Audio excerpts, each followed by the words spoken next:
শফিকুল আলম, আপনার দৃষ্টিতে কি মনে হয় যে বাংলাদেশের যে অবস্থানটি এই মুহূর্তে ভারতের সাথে, তাতে সামনে যে বিমস্টেকের সম্মেলনে মাননীয় প্রধানমন্ত্রীকে তারা আমন্ত্রণ জানিয়েছে, সেখানে যাবার ক্ষেত্রে সিদ্ধান্তটা আসলে আহ, কি হলে পরে হয়তো আমাদের জন্য আসলে ভালো হবে?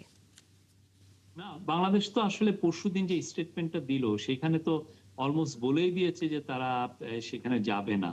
কেননা সত্যিকার অর্থে 5ই আগস্ট শেখ হাসিনাকে ইন্ডিয়া কথা বলতে দিয়ে এক ধরনের মানে আহ, একটা বৈরী পরিবেশ তৈরি হয়েছে। সেই বৈরী পরিবেশটাকে আসলে ঠিক করার দায় দায়িত্ব ইন্ডিয়ার।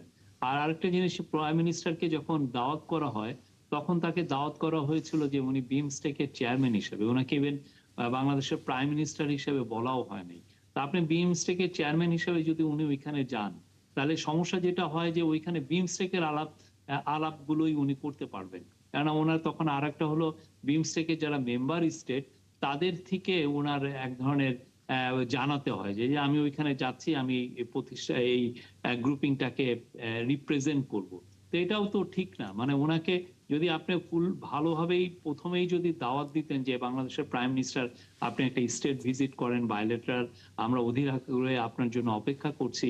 কেন ইন্ডিয়ার সবচাইতে বড় নেইবার, যদি আপনি ইকোনমিক সাইজ দিয়ে দেখেন, বাংলাদেশ হচ্ছে ইন্ডিয়ার সবচেয়ে বড়। এবং বাংলাদেশ আর ইন্ডিয়ার যে প্রায় 4,000-এর উপরে কিলোমিটার বর্ডার শেয়ার করে, অনেক 54টা নদী শেয়ার করে, অনেক বিষয়ে আমাদের সাথে তাদের হিস্টোরিক্যাল লিঙ্গুইস্টিক এক ধরনের বন্ধন আছে।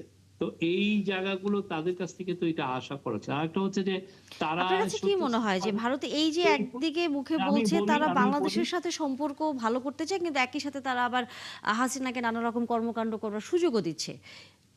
এটাই এটাই এই পুরো বিষয়টাই তো এক ধরনের বৈপরীত্য। মানে আপনি হাসিনা একটা সত্যি কনভিক্টেড ক্রিমিনাল। তার দেশে শাস্তি হয়েছে, এবং শাস্তি কি হয়েছে? মৃত্যুদণ্ড। এবং কি দোষ, কি কারণে শাস্তি? এটা হলো ক্রাইমস এগেইনস্ট হিউম্যানিটি।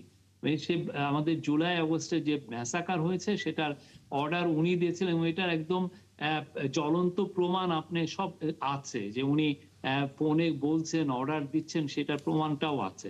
এবং সবচেয়ে বড় কথা, এটার যে ইনভেস্টিগেশন, এই ইনভেস্টিগেশন ইউএন ইনভেস্টিগেট করে দেখেছে যে ওনার রোলটা কি, একদম স্পষ্ট ভাবে এসছে ওনার রোল। তো এখন তাকে আপনি দিনের পর দিন কথা বলতে দিবেন, দিনের পর দিন তাকে বাংলাদেশ বিরোধী অ্যাক্টিভিটিস করতে দিবেন, তাকে দিয়ে বাংলাদেশের ভায়োলেন্সকে এক ধরনের ইনসাইটমেন্ট করা, সে ভায়োলেন্সকে ইনসাইট করবে সে।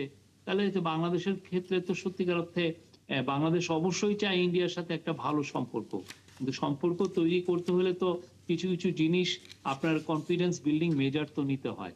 সেই জায়গাগুলো ইন্ডিয়ার বোঝা উচিত। কিন্তু আপনি যদি দেখেন ওদের ফর্মার অ্যাম্বাসেডররা, তারা বলছেন না এটা ঠিক করছেন না উনি, এটা খুব বাজে কাজ হলো, এই টাইপের এগুলা কথা বলে তো আসলে চলে না। এইগুলা কথা ডিপ্লোম্যাটিক সুলভ না।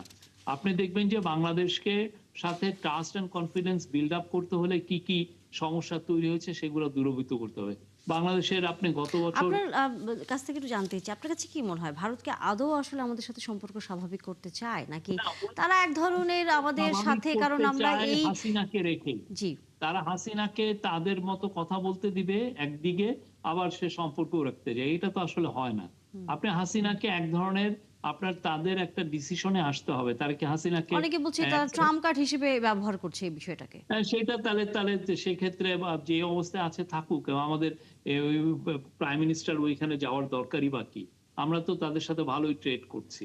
কিন্তু আপনি যদি আমাদের প্রাইম মিনিস্টারকে সেই রকম সম্মান দিতে চান, তাহলে এই কাজগুলো করতে হবে। সেটা বাংলাদেশের প্রেস রিলিজ গুলোতে স্পষ্ট এসছে।